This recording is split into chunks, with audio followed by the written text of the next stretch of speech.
Hello and welcome to our podcast. Hi, Karthik. And I'm Afreen.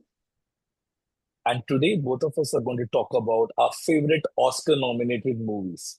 So, Oscar Awards this year is on March 3rd, and we wanted to make sure that in fact, March 2nd, if we go by EST, and we wanted to make sure that we give our predictions and not just our predictions, I would say our favorite Oscar nominated movies because we have a custom like over the last many years, we make sure that we watch all the movies that have been nominated for the Oscar. And sometimes this work takes almost to the last minute.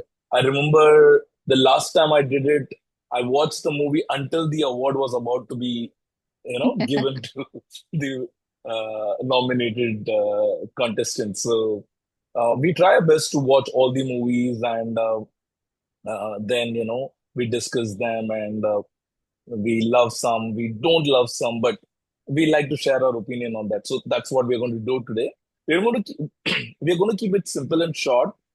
We have a list in front of us on our mobile, and we're going to be starting with the best picture, and we'll be going from 10 to 1 because in best picture there are 10 nominations. So we'll start from 10. Before that, I want to tell all of you that I haven't seen one of the movies. I'm still here. It's a Brazilian movie, and I think Aflin, you have watched it, right? You watched all the I've 10 seen it. movies.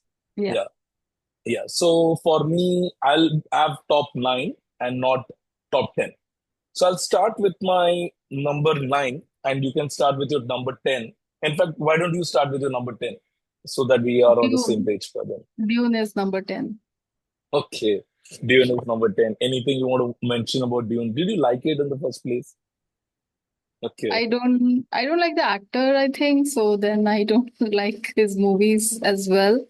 And Dune just doesn't make sense to me. The sandwalk, it all sounds like bullshit to me. So I know they're big fans of Dune in America due to maybe historical references. Like maybe there was a very old movie which had fans, but my brain just is blown by the sheer stupidity of it. Okay. I hope people don't stop watching our podcast after this. I'm just kidding. But yeah, so that's your number 10. And what's your number nine? Wicked. Wicked. Okay. And what did you think about Wicked? Did you like it?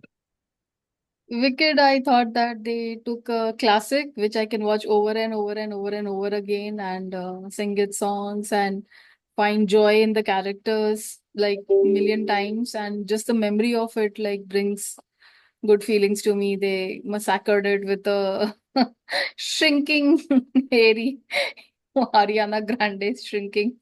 Like yeah, the actors are spoiling it for me. The actors are spoiling the movie for me. Like what is wrong with these people? I can't understand. And although the movie was not bad, but just oh, they're getting on my nerves. So I couldn't. Yeah, that's why it's on number nine.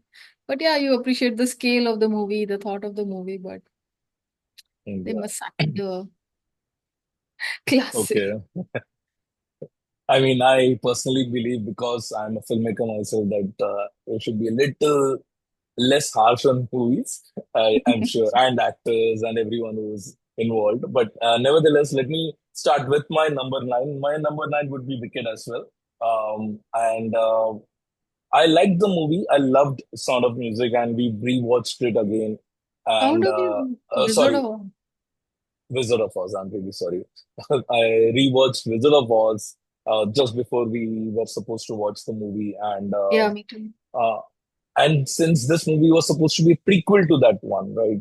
They gave you the history behind the witch and the fairy, right? I mean, so they wanted to give you their background and how the witch became a witch. So I think in terms of concept, I liked it a lot, and Yeah. they tried to empathize with the witch character, and they tried to show that her character made a big sacrifice, but yeah, overall, I think it was a good movie. And so, yeah, that's my number nine. What's your number eight? A complete unknown. Again, I don't like Timothy Chalamet, so that is a reason for not placing the movie higher up. I love Edward Norton, and he was there in the movie. I think it was a good movie, but I don't know, it doesn't stay with me. Like the moments, the you know, nothing that moved me, or I don't know, it was forgettable in a way. So, yep. Okay. So number eight for me also would be a complete unknown. Once again, the reason for it being number eight is I am not too familiar with the songs, or in Yeah. fact, I'm not a very big Bob Dylan fan, or in fact, I don't listen much to American music, honestly. So that doesn't hit a chord with me. But when I was listening to the songs and I was following the songs, I liked what they were standing for and the meaning of it. I thought Timothy Chalamet did a good job playing Yeah. the He's young a good Bob actor. Dylan. I just don't like him. I don't Yeah, know. yeah, and Edward Norton also did a very good job. And Yeah. the movie had some moments, but it couldn't hold my attention all through it. I was a little distracted. I was doing other Yeah. stuff while watching the movie, which I don't usually do. I wanted to give it my best, but unfortunately, it wasn't the kind that I could give my best. In fact, there is a movie that I'm going to talk about in the future. I almost thought I'm going to be very casually watching that movie, but I couldn't take my eyes off even for a second. So I'll talk about that movie when it comes, when the opportunity presents itself. So that's number eight for me. Number seven is Anora. Anora is just like a dark version of the Pretty Woman, where in Pretty Woman, Julia Roberts gets to go home with the prince. Here, the prince is a complete idiot. So I was watching the movie. There is too much sex in it, but Anora, the girl, is like, feisty, and I like the character, Yeah, but she's a little bit delusional. She thinks ki, this is going to work out for her.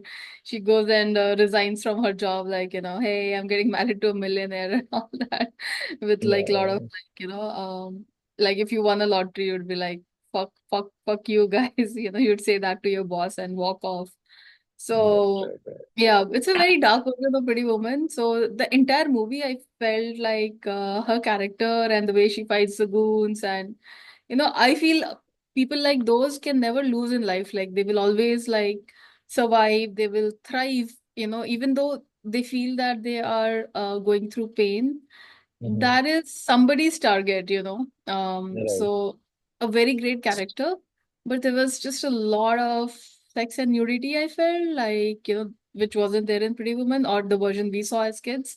So the ending was spectacular. Like that's what you can watch the movie for. The ending is Yeah. spectacular. That's why it's a little bit low on the list. Okay, so that was seven, right, for you? Mm. Okay, for me, seven would be Dune Part Two. Uh, I watched the movie in the IMAX version of the movie very early in Feb. One of the reasons probably it's not that high in my list is because I watched it that early and I don't remember it that well. Most of the other movies that I've seen, I've watched it just recently, the last Recently. 1 week or so. So, maybe that's one more reason. I remember enjoying the movie when I watched it on the screen. It's my kind of movie, I like the big scale of the movie, and I like these fictional kind of movies, where there is something interesting happening all through. I watched the part one, and I'm glad that I watched it in theater in the IMAX version. So I enjoyed the experience of watching it, but it is not that fresh in my memory. Plus, maybe it didn't have such an emotional impact on me. So that's the reason it's at number seven. So your number six. My number six is The Substance. The concept is just amazing. You've never seen a concept like that. It's a little bit crooked concept because we don't see the what is in it for her, like, for Demi Moore. I mean, it's a pleasure to see Demi Moore on screen, but I couldn't understand what the old version was getting out of a young version because they were not experiencing it together. They were one was experiencing it, the other wasn't. So why was she still that part was crooked, but leaving that apart, like it is executed really, really well. And so that's Andy McDowell's daughter, and she's too pretty.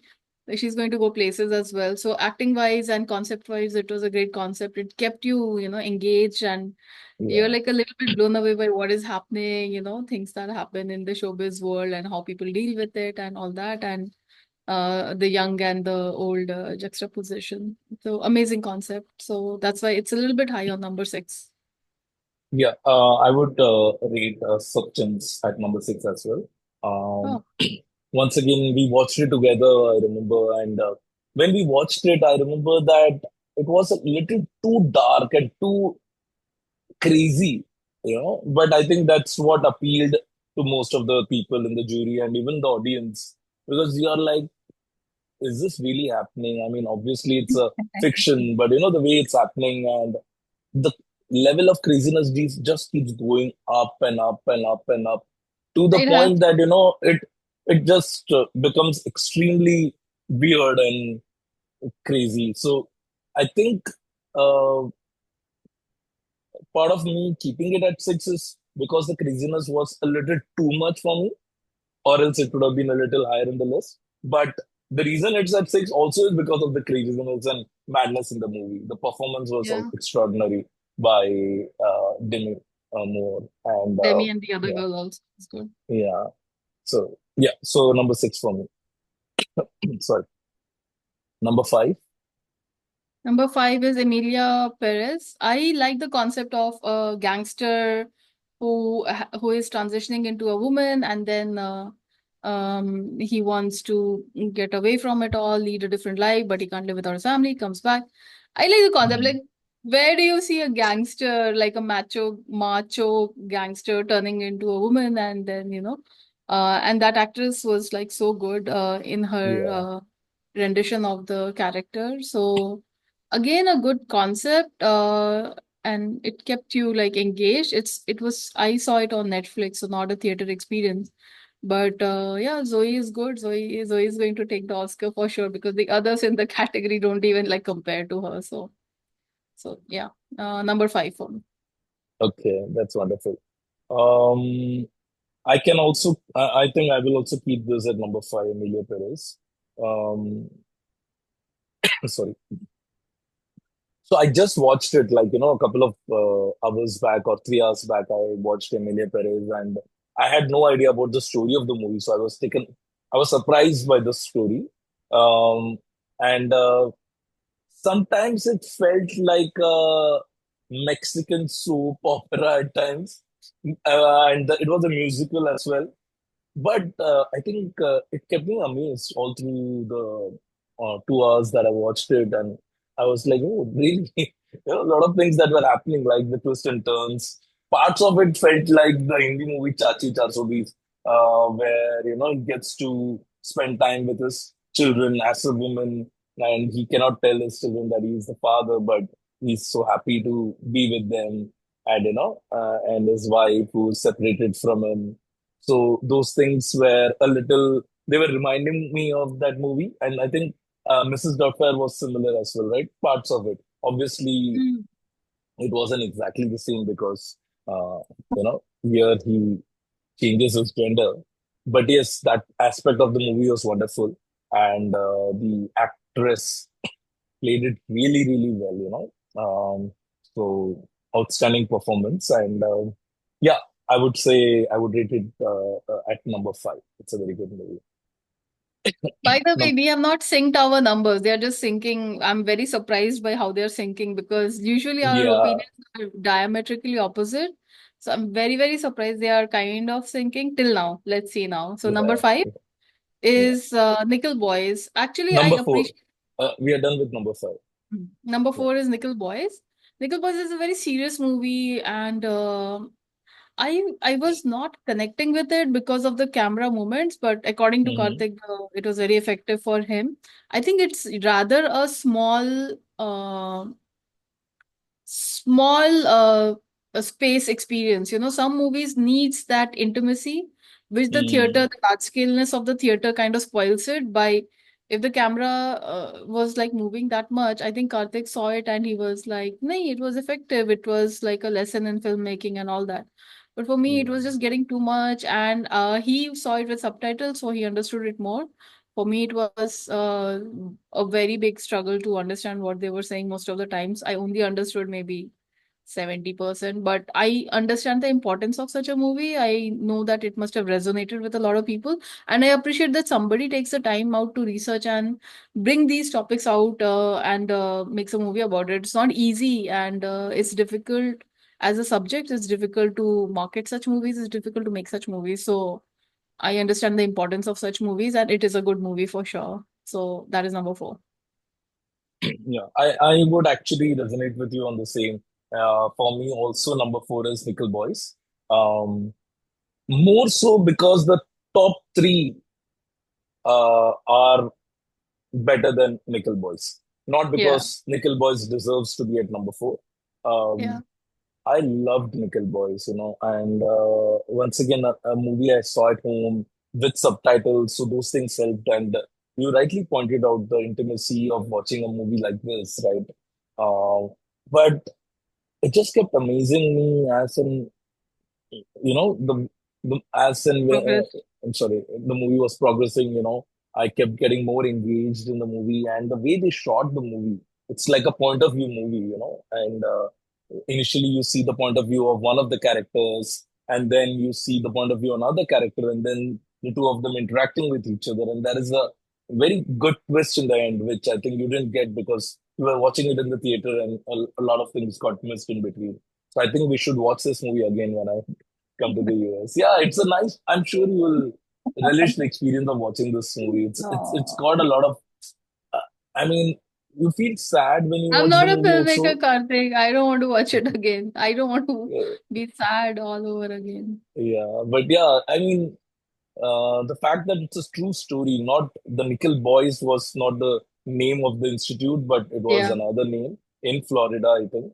But something like this happened, and many people were killed, kids were killed, and yeah, no one found them. They were missing.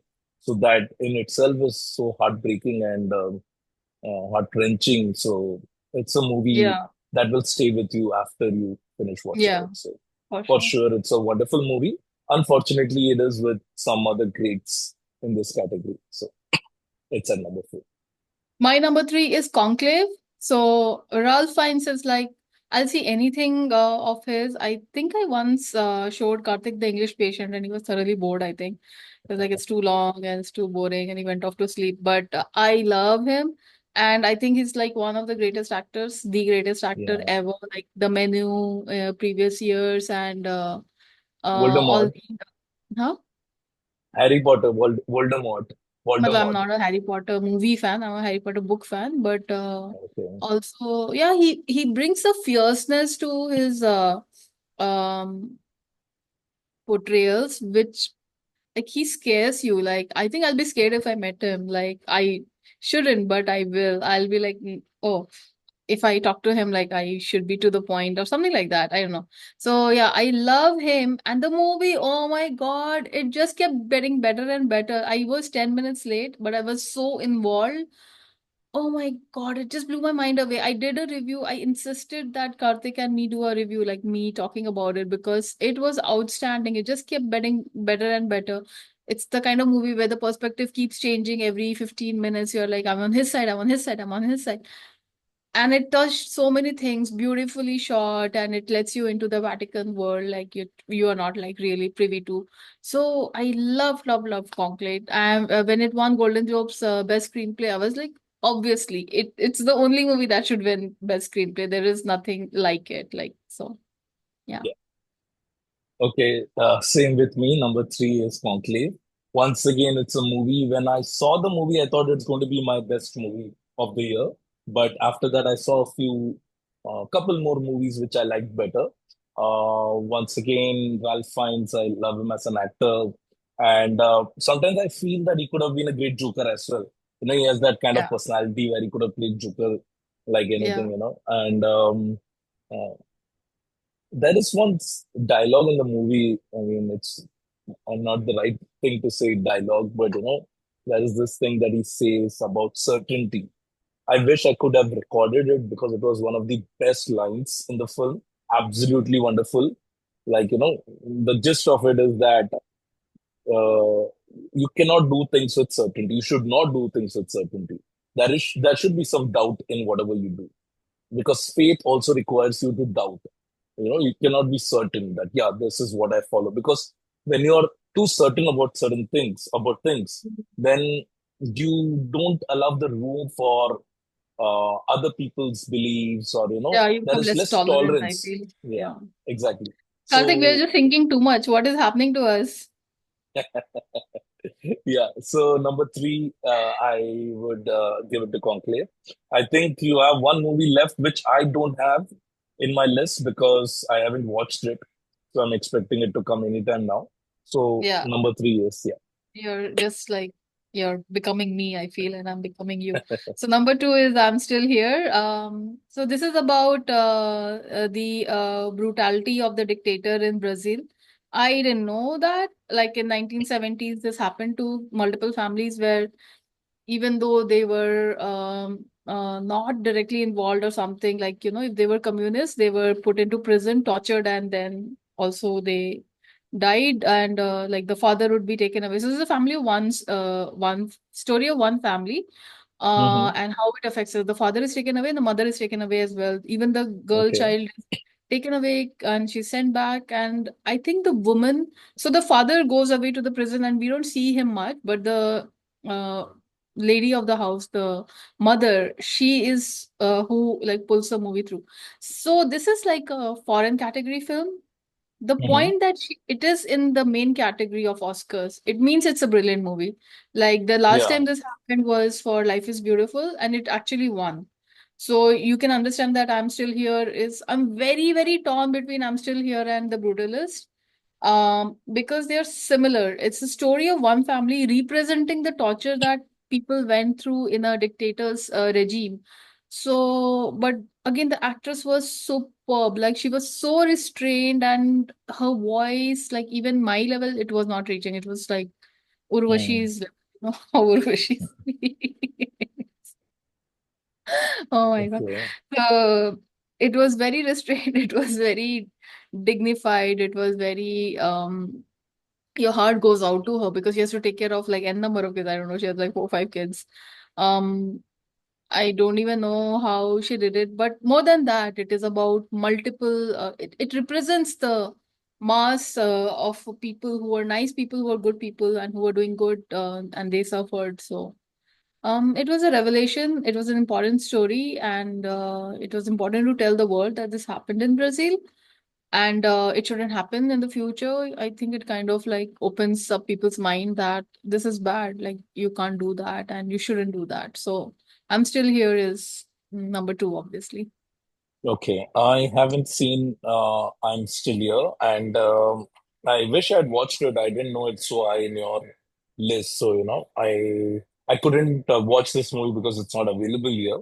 I'm in India, by the way. So, uh, because it's not available, it's not right for me to put it in any place. So for me, the number two movie is The Brutalist. I loved The Brutalist. I saw it twice. I saw it once at home, and I went to the theater. I saw it in the IMAX print. I was absolutely mind blown by the cinematography of the film. So I took my cinematographer friend, and we watched the movie. I told him, let's take note of the shots, the kind of shots they have taken, the wide shots, the close-ups. The movie is about capitalism and also about how capitalism um, artistry or Exploits artists, like, and it's yeah, not an exploitation, it's basically like how does art survive in the face of that it needs to bring in money. So that's the basic concept. Don't yeah. use that. I think you'll get banned or something. Oh, okay. So I may have to beep it maybe, but that actually happens, right? I mean, in literal sense, also it happens. So uh, once again, I think Adrian Brody, the way he's played it, and even Guy Pearce, the way he's played this character, both of them are outstanding in the movie, and both of them have a very good chance at winning the Oscar. Personally, oh, did I miss this movie?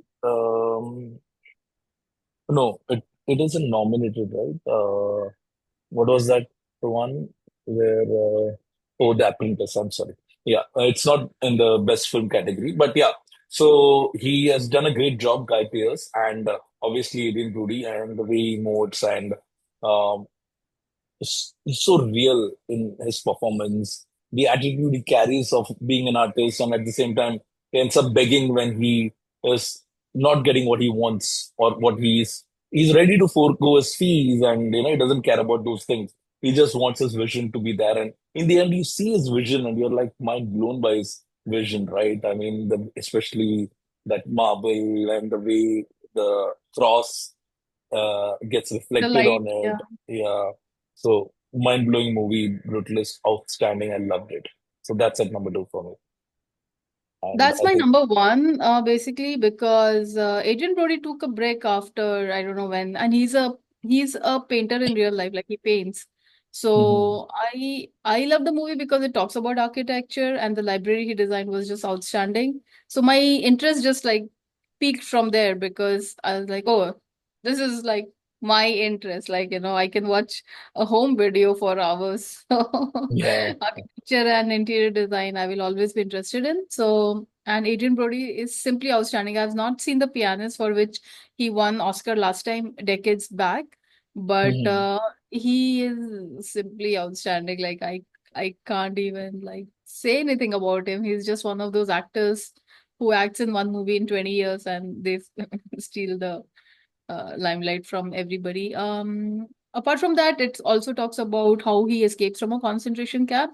Yeah. So that gives gravitas to the movie. It's not just a struggle of an architect making it out of Europe into US and becoming a citizen and all the struggles that people went through. It talks about concentration camps, his family separated from him, and how, and then further it then talks about how the capitalist guy who is patronizing him is then the the power that he has, the capitalist has, how he exploits, or not even exploits, like I like in a second of madness, he kind of But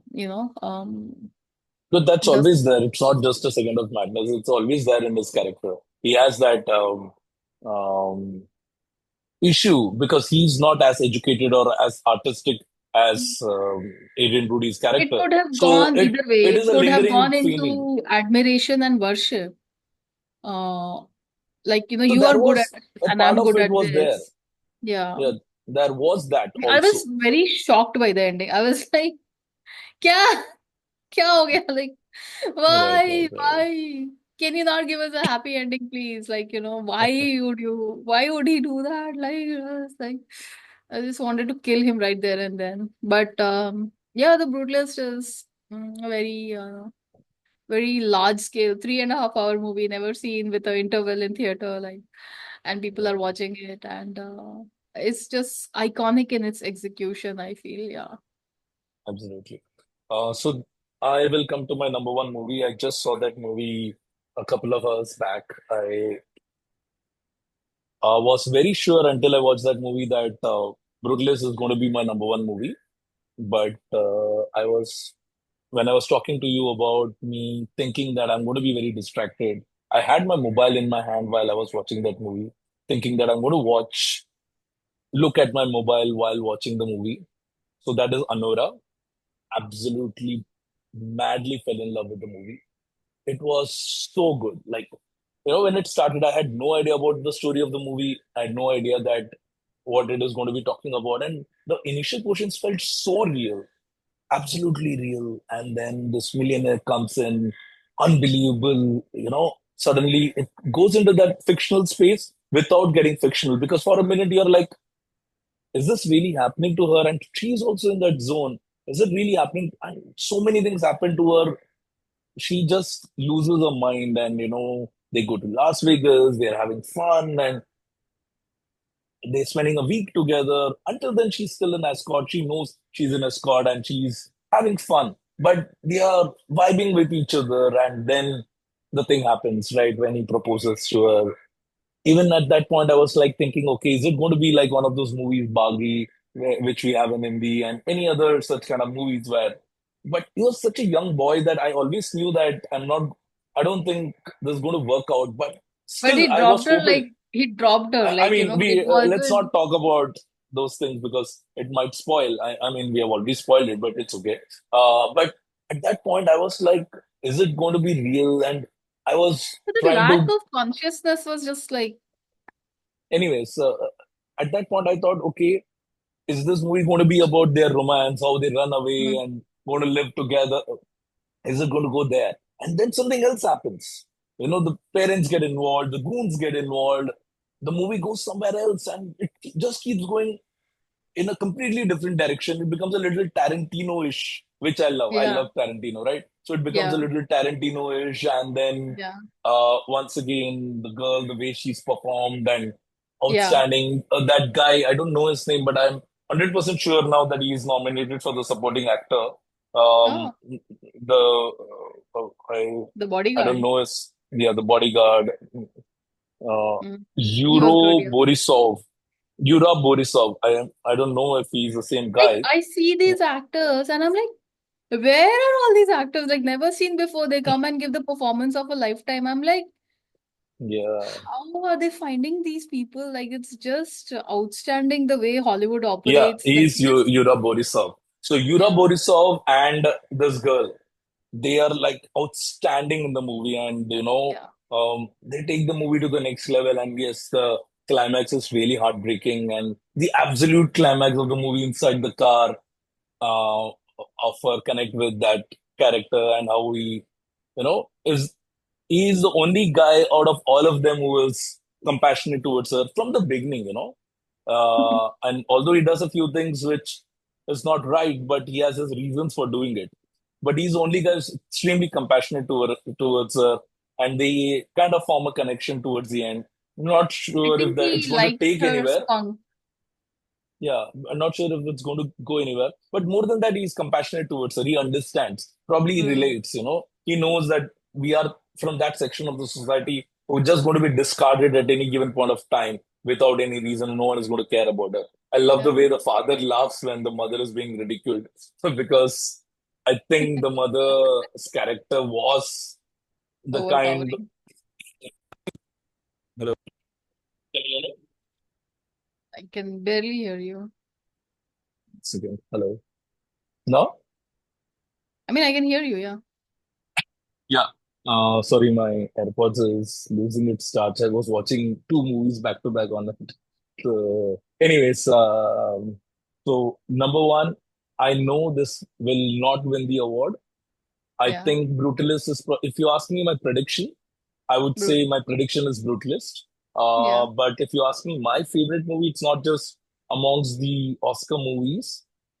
Uh, it will surely feature in my top movies of all time, for sure. I absolutely loved it. I mean, I was amazed by the movie completely. And now let's quickly walk through the other categories. So this is our best film. So let's go to the actor in a leading role. Um, so I'll just give Adrian Brody. Adrian it, Brody. yeah, Adrian Brody, but I would give my top five. It should be Adrian Brody number one, Brody, sorry. Mm. Number two would be Ralph Fiennes for Conclave. Number three would be Sebastian Stan for Apprentice. Um, Timothy Chalamet for Complete Unknown. I haven't seen Sing Sing, so I don't know about So I Coleman agree with Domingo. Karthik, except that Sing Sing would be higher than Timothy Chalamet because But I you hate haven't, have you Timothy seen Chalamet. it? I just saw it, yeah. Oh, was it good? Was his performance good? It was good. I'm going to write a review, yeah. Okay. I don't think we have time to talk about it right now, but yeah. So that's my top five. So you have a similar top five, right? I mean, I Okay. switched Sing Sing guy with Timothy Chalamet is last in my list. Okay. Okay. Actor in a supporting role. Um, just because I saw Anora right now, I'm confused, but I will stick with my number one, Jeremy Strong, The Apprentice. I absolutely loved him. The way he played the character, he was outstanding. So for me, Jeremy Strong is number one, followed by Yura Borisov, Anora. I'm just holding myself, or else just because I've seen it immediately, I liked it a little more. Then Kieran Culkin for A Real Pain, Guy Pearce, Brutalist, Edward Norton complete on it. This is my list. My list would be I'm going to say that Oscar is going to be given to Kiaran because of the angst and of the he looks like he's in real pain actually. But what I loved in performances, number one, Guy Pearce, number two, Yura, number three, Edward, number four, Jeremy, number four, Kiaran, number five, Jeremy. I hate Jeremy. I hate that guy from the Okay. time of Succession. So Mhm. Okay, now we go to the actress in the leading role. Um, so number one, I haven't seen I'm Still Here, so I don't know about her performance. So I will go with Mikey or Mickey Madison for Anora, number one. For me, she's the best actress. Followed by Carla Sofia Gaston for Emilia Perez, and then Demi Moore for Substance, and Cynthia Erivo for Wicked. And once again, Fernando Torres is not there in my list because I haven't seen the movie. Yeah. the Oscar will go to Demi Moore, is what I feel.